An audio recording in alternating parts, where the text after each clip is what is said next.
Bonjour et bienvenue à cette troisième partie sur les objectifs personnels et professionnels. Alors, dans cette troisième partie, vous allez avoir à fixer vos objectifs selon une méthode qu'on appelle la méthode SMART.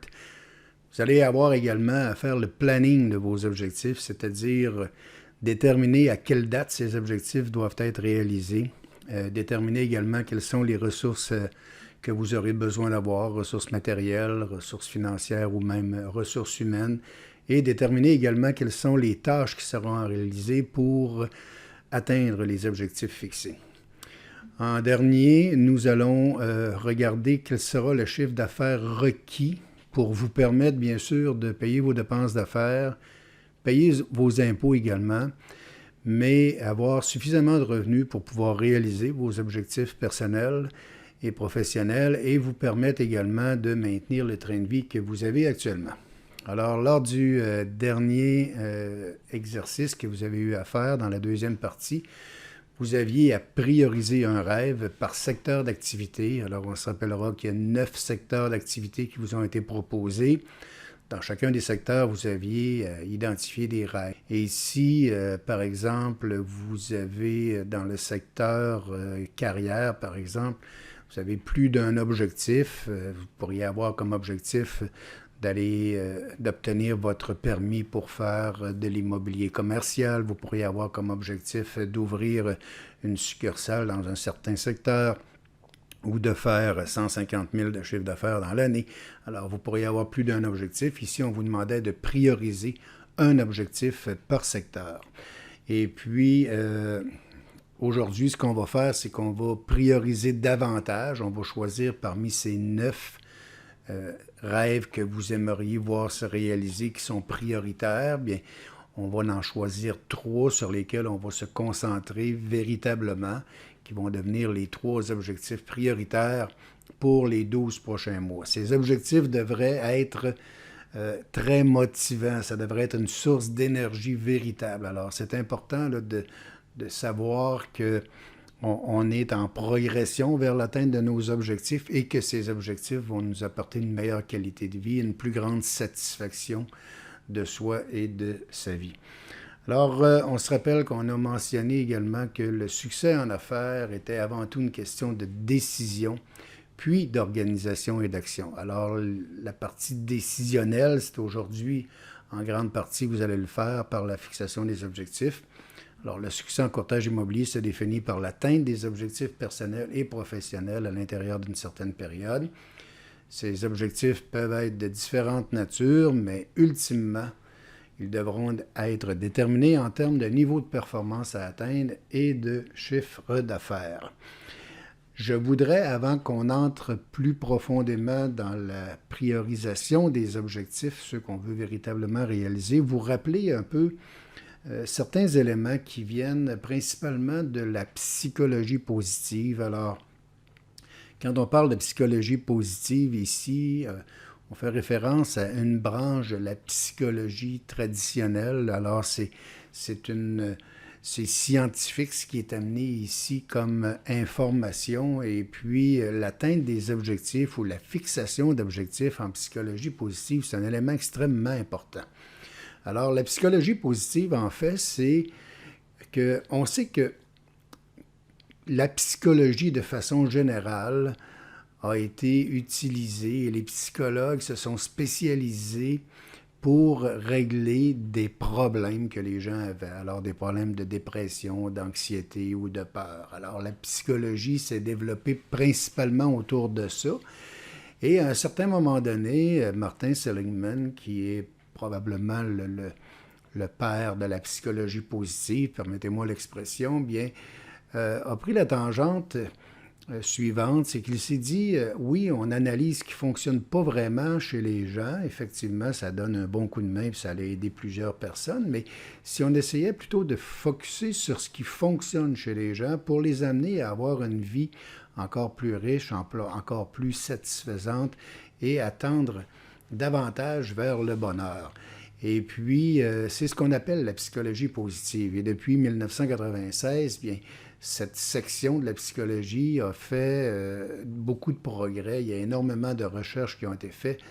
Et puis, parmi ces recherches, bien, on a 2 constats qu'on vous présente en rapport avec la fixation d'objectifs. C'est que le focus sur des objectifs, c'est un important prédicateur d'un fonctionnement positif, d'une attitude positive et d'une vie satisfaisante ou d'une tangente vers une vie satisfaisante. Et puis, ça a été amené en études scientifiques là, par Kahana et Kahana en 1983. On a amené aussi l'idée que les objectifs augmentent les performances en rehaussant la motivation, en faisant un meilleur planning des activités quotidiennes et en faisant aussi une amélioration de son auto-efficacité. Et puis, ça fait partie aussi d'une étude qui a été réalisée par McGregor et Little. Ça a été confirmé par Sheldon et Greger en 2007. Je vous amène sur l'élément... on dit que c'est important d'avoir des objectifs en psychologie positive, mais on a aussi dit faut faire attention aux objectifs. Est-ce qu'on peut mettre trop d'emphase ou d'énergie sur les objectifs ou l'atteinte des objectifs? Eh bien oui. Une fixation excessive sur l'atteinte des objectifs peut conduire à un état de travail excessif, ce qu'on appelle le workaholisme. Et puis, ça peut aussi amener une certaine interférence à savourer le moment présent. Évidemment, si ma préoccupation est d'atteindre l'objectif, bien le moment présent est mal géré parce que, évidemment, mon esprit est plus dans le futur. Sachant que l'atteinte des objectifs va se réaliser dans le futur, bien, je consacre davantage mes énergies à réfléchir à ce qui va se produire plutôt qu'à vivre le moment présent. Alors, c'est important de mettre des objectifs, mais il faut que les objectifs soient cohérents. Il ne faut pas que ça devienne une obsession non plus, l'atteinte des objectifs. Alors, dans un deuxième point, on dit s'efforcer à atteindre des objectifs trop demandants ou trop élevés, bien, peut devenir contre-productif. Les gens qui fixent des objectifs trop élevés vont peut-être en cours de route vivre certains découragements. Il y a peut-être une lassitude qui va s'installer également. Puis le réflexe qui sera à ce moment-là amené, c'est qu'au lieu de trouver des façons ou des stratégies différentes pour atteindre les objectifs, bien, on va avoir une certaine tendance à vouloir revoir les objectifs à la baisse. Alors, c'est important de ne pas faire ça, revoir les objectifs à la baisse. C'est important, lorsqu'on fixe un objectif, d'être certain de l'atteindre, et pour des raisons qu'on a vues là, jusqu'à présent, lorsqu'on prend l'habitude d'atteindre nos objectifs, bien, ça devient super motivant, ça rehausse la confiance en soi, la fierté et ainsi de suite. À l'inverse, quand on revoit nos objectifs à la baisse, bien, c'est pas extrêmement motivant, pas extrêmement positif non plus. Alors, je vous invite à revoir ça, ce concept-là, à prendre ça en considération avant de fixer définitivement ce que vous voulez atteindre au cours des 12 prochains mois. Mais c'est quand même important d'avoir des objectifs. Peut-être des objectifs plus petits, puis une fois qu'ils sont atteints, bien, on va en fixer des plus importants, puis graduellement, on va atteindre peut-être un objectif beaucoup plus important que ce qu'on avait prévu au départ. Alors, voici maintenant de quelle façon on inscrit ou qu'on décrit ces objectifs. Alors, on va utiliser ce qu'on appelle la méthode SMART. Et la méthode SMART, bien, c'est un acronyme. Le S veut dire que l'objectif doit être spécifique. Je veux aller en voyage, ce n'est pas un objectif spécifique. C'est trop vague et puis le cerveau n'est pas en mesure de capter le désir correctement. Alors, il faut que l'objectif soit spécifique. On va voir tout à l'heure comment on décrit un objectif spécifique. Il faut que ça soit mesurable également. On va parler mesurable en termes d'efforts, en termes d'efforts monétaires également. Il faut que ça soit mesurable. Il faut que les tâches soient bien décrites et puis avec certaines échéances sur les tâches pour que l'objectif soit valable. Il faut que ça soit atteignable. Alors, il faut que je sois convaincu de pouvoir réaliser ou atteindre cet objectif-là. Et puis, il faut que ma situation actuelle fasse en sorte que l'objectif que je me fixe est réalisable. Alors, c'est deux choses qui peuvent sembler similaires, là, atteignable et réalisable, mais atteignable fait davantage référence à votre système de croyance. alors que réalisable fait davantage référence aux circonstances actuelles, aux conditions de vie que vous avez actuellement. Et puis, pour qu'un objectif soit SMART, il faut qu'il soit temporellement défini, donc fixé dans le temps. Et puis, quelqu'un disait un jour, la différence entre un rêve et un objectif, c'est la date d'échéance. Alors, il faut que ça soit fixé dans le temps. Et moi, le T, je lui attribue aussi une autre définition. Il faut que les objectifs soient tentants. Il faut que ça fasse émerger en vous des émotions positives, un désir véritablement intense. Alors, un objectif SMART, c'est de cette façon qu'on décrit ça. Et puis, je vais vous donner un petit exemple de ce que pourrait être un objectif SMART. Alors, ici, je décris mon objectif numéro 1, c'est que je prends l'avion le 15 juillet 2023 pour un voyage de 2 semaines à Paris. Évidemment, je vais décrire davantage cet objectif-là en y ajoutant l'itinéraire, à quel endroit est-ce que les couchers vont se faire, de quelle façon je vais me nourrir en voyage et ainsi de suite. Je vais être en mesure, avec le M, dans le mesurable, d'analyser quel est le coût du voyage. Alors ici, on sait que le coût, c'est 8 000 $. Est-ce que c'est atteignable? Oui, je suis certain de pouvoir réaliser cet objectif. Mon système de croyance me permet d'entrevoir cet objectif-là comme étant possible. Et puis, c'est réaliste, c'est réalisable aussi, parce qu'actuellement, les conditions dans lesquelles je suis me permettent de pouvoir faire le travail nécessaire pour atteindre cet objectif. Et puis, c'est fixé dans le temps, c'est le 15 juillet 2023, puis c'est aussi quelque chose qui vient générer en moi une émotion importante. J'ai vraiment le goût, le désir, je veux réaliser cet objectif-là d'aller 2 semaines à Paris le 15 juillet 2023. Alors, je vous invite maintenant à revenir sur cette page où vous avez eu à prioriser un rêve par secteur d'activité. Et l'exercice qui est à faire maintenant, c'est de sélectionner 3 rêves qui vous paraissent comme étant les plus importants et peut-être les plus urgents à réaliser au cours des 12 prochains mois. Alors, c'est important de bien sélectionner ces rêves parce que ça va devenir votre plan d'affaires et votre plan de match pour les 12 prochains mois. Et on va par la suite transformer ces rêves en objectifs SMART. Alors, dans votre document de travail, vous avez une page qui ressemble à celle-ci et pour chacun des objectifs, vous allez pouvoir le décrire de la manière, en utilisant la méthode SMART. Pour vous permettre d'y arriver plus facilement, bien, vous pouvez tout de suite réfléchir à la planification de votre objectif ou le planning des objectifs. Alors, l'objectif qui vous paraît ou le rêve qui vous paraît prioritaire, on va le transformer en objectif. Ça va devenir votre objectif numéro 1. Vous allez le décrire selon la méthode SMART. Vous allez mettre la date d'échéance ou la date d'arrivée de l'événement. Si c'est en rapport avec un lieu, vous allez pouvoir l'inscrire ici. Dans l'exemple que je vous ai donné, je voulais aller à Paris. Alors, le lieu de l'événement serait Paris. Est-ce que j'ai besoin de ressources matérielles? Évidemment, j'aurai besoin de billets d'avion. Est-ce que ces billets d'avion, je vais les acheter sur Internet ou est-ce que je vais faire affaire avec une agence de voyage? Si c'est le cas, bien, dans les ressources humaines, j'aurai besoin d'un agent de voyage. Est-ce que j'aurai besoin de valises? Est-ce que j'aurai besoin d'autres ressources? Alors, c'est ici que je vais venir décrire ce qui est nécessaire pour réaliser mon objectif et aussi quelles sont les tâches à faire, ainsi que les échéances pour chacune des tâches et les coûts relatifs à chacune des tâches pour être capable de bien analyser, bien décrire mon objectif.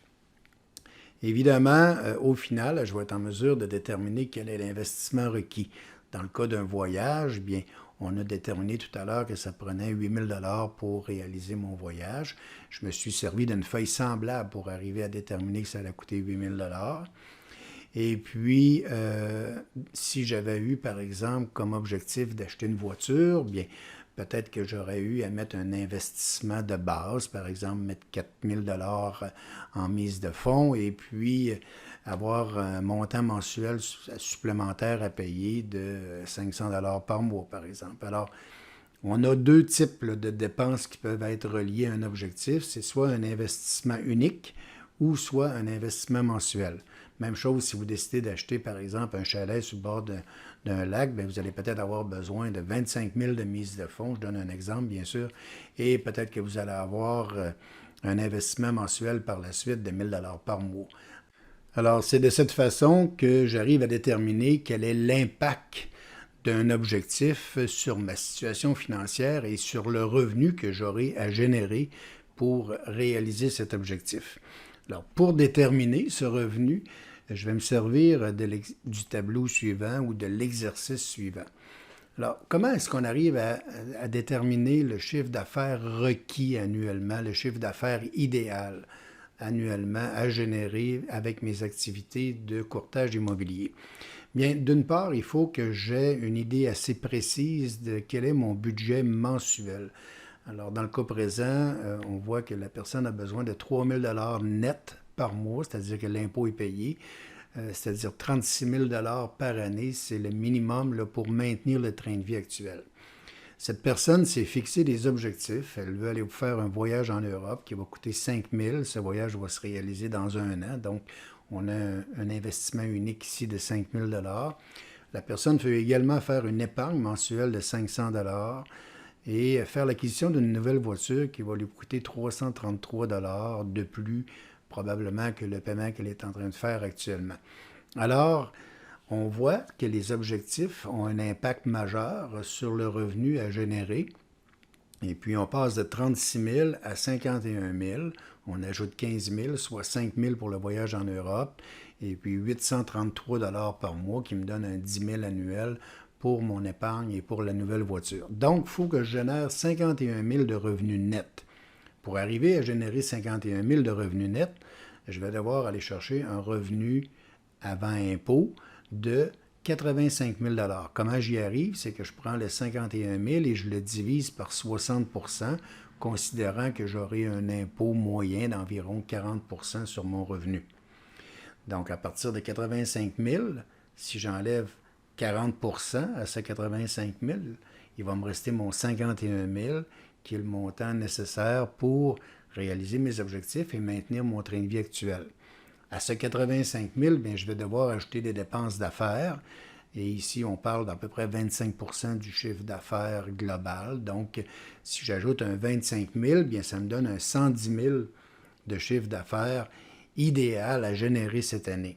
Si j'analyse la situation à l'inverse, bien, je pourrais dire que si je génère 110 000 de chiffre d'affaires, je vais avoir à payer environ 25 000 de dépenses d'affaires, bien sûr que je vais gérer en cours de route. Je vais ensuite avoir à payer environ un 40 d'impôts. Donc, sur le 85 000 qu'il me reste une fois que mes dépenses d'affaires sont payées, je vais donner environ 30 quelques mille d'impôts. Il va me rester mon 51 000 qui va me permettre mes dépenses mensuelles de 833 pour un montant annuel de 10 000, plus mon voyage en Europe de 5 000 et maintenir mon train de vie actuel. Alors, c'est de cette façon qu'on arrive à déterminer l'objectif professionnel en termes de chiffre d'affaires. Dans le cas présent, c'est 110 000 Alors, je viens de déterminer que j'ai un objectif professionnel de 110 000 à réaliser. Quels sont les éléments qui pourraient faire en sorte que ces objectifs soient difficiles à réaliser? Bien, on a identifié 10 éléments et je vous les liste ici rapidement. Vous aurez la chance de pouvoir y revenir éventuellement si le besoin se fait sentir. Mais ce qu'on a identifié, c'est que il y avait des raisons là, qui faisaient en sorte que les objectifs devenaient difficiles à réaliser. Et celle qu'on revoit le plus souvent, c'est quelqu'un qui a des préoccupations qui prennent beaucoup d'énergie. Évidemment, lorsque on est en affaires, qu'on a des objectifs à réaliser, des stratégies à mettre en place pour les atteindre, et puis du travail à faire, des tâches à réaliser, bien ça prend de l'énergie. Et si mon esprit est préoccupé par d'autres sources de préoccupation, bien ça me laisse moins d'énergie. Évidemment, on voit ça assez régulièrement, là, principalement avec les gens qui démarrent en immobilier. Là, si les transactions immobilières ne se réalisent pas rapidement, bien, il y a comme un inconfort qui s'installe, un peu d'inquiétude, éventuellement, ça prend de l'ampleur et les gens deviennent préoccupés et l'énergie est mise sur les préoccupations au lieu d'être mise sur les façons de faire pour atteindre les objectifs et les stratégies. Alors, c'est un élément extrêmement important. Si vous avez des préoccupations à l'heure actuelle, il faut être capable de faire abstraction des préoccupations durant votre temps de travail pour consacrer le maximum d'énergie à la mise en place des bonnes stratégies et de l'analyse de ces stratégies éventuellement. Un autre point, c'est le désir d'atteindre l'objectif n'est pas suffisamment voulu. Évidemment, on en a suffisamment parlé jusqu'à présent, on ne reviendra pas sur ça, mais il faut que les objectifs soient motivants. Vous devez vouloir atteindre ces objectifs-là à tout prix. Le manque de cohérence entre les objectifs et vos valeurs profondes est un autre point. Et le manque de cohérence entre vos objectifs et votre système de croyance. Donc, on a vu qu'il fallait que les objectifs soient atteignables et réalistes. Alors, il faut s'en tenir à ça, bien sûr. Peut-être que vous avez adopté un objectif qui n'était pas le vôtre. Alors, si vous avez adopté un objectif pour faire plaisir à quelqu'un, bien, c'est peut-être pas nécessairement une source de motivation suffisamment importante. Et puis, ça peut faire en sorte que ce soit plus difficile à réaliser. Le manque de planification est souvent un élément là, qui apparaît là, dans l'atteinte des objectifs. Et puis, quand on parle de manque de planification, c'est que bien sûr, on va fixer des objectifs annuels, mais il faut revoir nos objectifs à tous les 3 mois. Il faut revoir les objectifs trimestriels à tous les mois. Il faut revoir les objectifs mensuels à toutes les semaines. Alors, on va voir ça dans les ateliers qui viennent. Comment est-ce qu'on structure notre agenda pour faire en sorte qu'on garde le focus sur nos objectifs et les tâches qui sont à réaliser. La recherche du plaisir immédiat est un élément important. Alors, la recherche du plaisir immédiat nous amène à procrastiner. Et si j'ai des tâches importantes à réaliser aujourd'hui, mais que c'est des tâches qui me plaisent un peu moins, je vais peut-être avoir une facilité à faire autre chose qui me plaît davantage. Alors, c'est la recherche du plaisir immédiat. Et je vais reporter dans le temps ce qui est important à réaliser. Et on voit ça aussi assez régulièrement, là, la procrastination. On va voir également la résistance au changement. Alors évidemment, quand je veux atteindre des objectifs, je vais probablement devoir faire des choses que je ne fais pas habituellement. Je vais devoir sortir de ma zone de confort et puis parfois, il y a une certaine résistance au changement ou à l'adoption de nouvelles habitudes. Si je veux atteindre un chiffre d'affaires plus élevé que ce que j'ai atteint par le passé, bien, il va falloir que je développe de nouvelles façons de faire, de nouvelles habitudes de travail. Puis, on peut rencontrer un peu de résistance au changement. Un autre point, c'est de ne pas vouloir sortir de sa zone de confort. Bien, ça vient un peu avec le point précédent là, de la résistance au changement. Et je peux avoir aussi un système de croyances. Je peux même développer un système de croyances limitatif. Habituellement, quand je fixe mes objectifs au départ, que je suis cohérent, bien, je n'aurai pas de difficulté en cours de route avec mon système de croyances. Mais si je me suis mis des objectifs trop élevés ou des objectifs pour essayer d'impressionner la galerie, et puis ça se pourrait qu'en cours de route, je manque de confiance et que je développe la croyance que je n'atteindrai pas mes objectifs, et puis ça vient évidemment générer un vent de pessimisme, et puis je vais peut-être avoir plus de difficultés à réaliser mes objectifs au lieu de chercher les solutions pour faire en sorte d'atteindre mes objectifs. Je vais peut-être développer le réflexe de banaliser le fait que je n'atteindrai pas mes objectifs. Et ça vient avec un système de croyances là, limitatif. Et puis, le dernier point, bien, c'est de ne pas avoir anticipé les embûches. C'est sûr que si je me fixe des objectifs en cours de route, il peut arriver des problématiques, je peux avoir des défis à relever. Alors, si je suis capable de les anticiper au départ, bien, ça me permet de pouvoir me préparer davantage pour y faire face. Alors, ça met un terme un peu à l'atelier sur les objectifs personnels et professionnels. Vous vous êtes rendu compte que les objectifs personnels sont extrêmement importants parce que c'est notre source de motivation. On va ajouter ces objectifs personnels à notre train de vie qu'on a actuellement. Donc, on va devoir générer un certain revenu supplémentaire pour atteindre ces objectifs et on va l'analyser à l'intérieur d'un chiffre d'affaires global. Et c'est sur ce chiffre d'affaires qu'on va baser nos stratégies de développement à mettre en place au cours des 12 prochains mois. Donc, il faut que le chiffre d'affaires dans votre esprit soit cohérent, fasse référence à quelque chose que vous voulez véritablement atteindre. Alors, ça nous amène à vous inviter au prochain atelier où on va discuter de structure d'affaires. Alors, pour faire 110 000 de chiffre d'affaires dans l'année, quel genre de structure ai-je besoin de constituer? Combien de clients ai-je besoin d'avoir en continu? Quel genre d'agenda, quel genre de planification je dois faire? C'est l'objectif du prochain atelier. Et sur ce, bien, je vous remercie pour votre participation. Et d'ici le prochain atelier, bien, je vous invite à être prudent et à nous revenir en forme.